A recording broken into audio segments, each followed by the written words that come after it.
Yesu niwe nzira n'ukuri n'ubugingo kuba mwizera.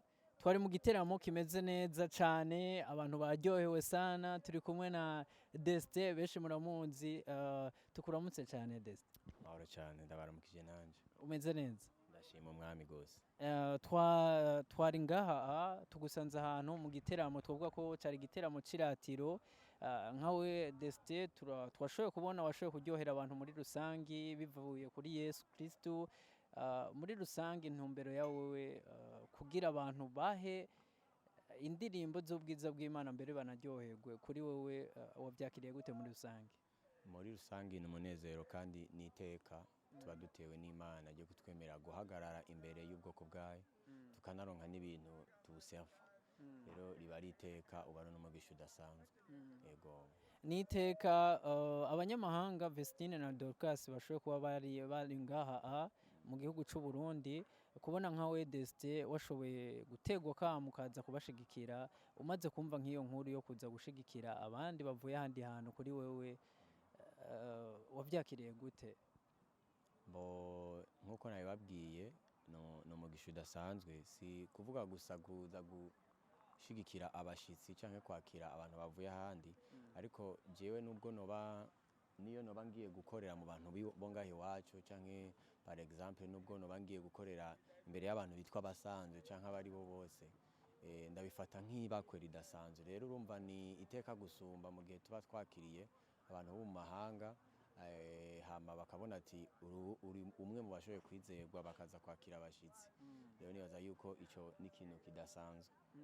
N'abantu baguma bavuga yuko mwebwe batabashize ko uruhara cyane ngo bagume bavuga cyane, ahanini baguma bavuga abanyamahanga. Abantu benshi bakavuga yuko abarundi badakundana. Kuri wumvise ibintu nk'ivyo yuko mwebwe batabavuga cyane abantu bagiye batandukanye, wabyakiriye gute? Jewe nta kibazo, ntacyo vyantwaye cyane. Ndamenyereye kuvugwa no kutavugwa, urumva ivyo ntacyo vyantwaye hanini.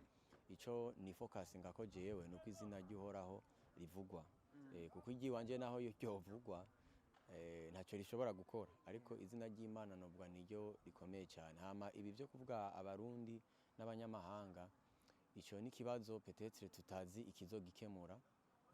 Kirahari, ariko nituzi ikizogikemura, dukomeze dusenga. Mugabo ivyo nta muntu yobitebamwo. Wahamagariwe gukora ikintu kanaka, gikore n'inguvu zawe zose wizeye Imana yo yaguhamagaye. Ibisigaye siwe wirekramira. Imana ni umwizigirwa kandi irazi ukuntu itunganya ibintu byose. Tunagusezera ariko akantu kanyuma nohereza ko nka Destin, tunagukeze kwanza kubona warashoboye guseruka ugaserukira abantu bagiye batandukanye muri Promusic. Naho igihe ariko tugushimire, tubigukeze kuko ni intambwe. Ariko tugaruke gatoyi ku kantu, ku bantu bari buzuye ngaha, washoboye kuryohera muri rusange nk'uko twabibonye cyane. Muri wewe nk'ubumva umeze gute Destin?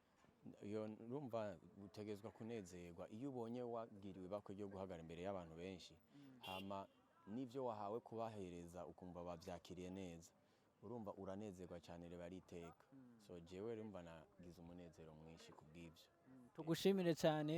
Ni Rinox TV. Tugushimire cyane kubona ushoboye kuduha umwanya. Murakoze cyane namwe Rinox, mwama akomeze kubahezagira.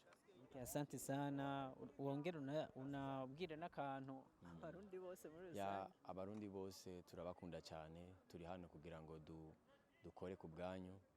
Ni mwebwe mpamvu yo kuba twitwa abaririmbyi, ni mwebwe mpamvu yo kuba tugeze aha tugeze. So tutabafise ntacyo twashobora gukora. Rero nkuko Imana yamibakoresha, mukomeze kudushigikira, mukomeze gushigikira abaririmbyi, impano z'igihugu, mukomeze gushigikira n'aya mamedia ariko aragerageza kudushigikira no kutumenyekanisha, kugira ngo ejo canke hirya y'ejo abantu bo mu mahanga bamenye ko mu Burundi naho hari impano, mu Burundi hari Imana. Ego, murakoze. Destin, tuguma tuja no kuri YouTube yiwe na Facebook hose kugira ibintu bibandeye, tukubwira ati kuhaje Imana ibashe kuguma igushikana ahandi hantu. Murakoze cyane. Asante.